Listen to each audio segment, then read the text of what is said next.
సంగారెడ్డి జిల్లా రామచంద్రపురంలో సేవాలాల్ మహారాజ్ మందిరం 9వ వార్షికోత్సవ కార్యక్రమాలు ఘనంగా జరిగాయి. న్యూ విద్యుత్ నగర్ లో జరిగిన ఈ కార్యక్రమానికి ముఖ్య అతిథిగా పటాన్చెరు ఎమ్మెల్యే గుడి మహిపాల్ రెడ్డి, ఆలయ ప్రెసిడెంట్ రంజా నాయక్, కౌన్సిలర్ లచ్చిరామ్ నాయక్ ఆధ్వర్యంలో 3 రోజుల పాటు వార్షికోత్సవాలను కన్నుల పండుగగా నిర్వహించారు. బంజారా సోదరులతో పాటు ప్రజాప్రతినిధులు ఈ వేడుకల్లో పాల్గొన్నారు.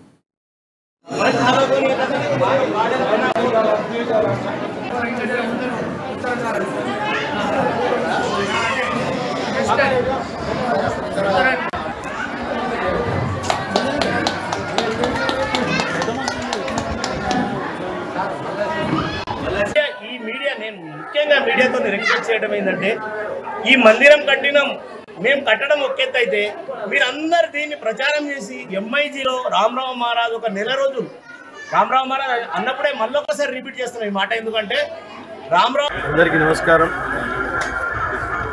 ఈరోజు కొల్లాపూర్ మున్సిపల్ పరిధిలో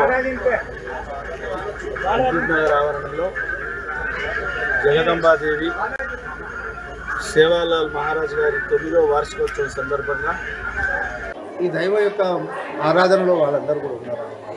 ఇంకానే ఈ దేశం కోసం, ధర్మం కోసం పోరాడిన మొదటి జాతిగా నేను బంజారా జాతిని కొనియాడుతున్న ఈరోజు అమ్మవారి మందిరంలో ఉంది.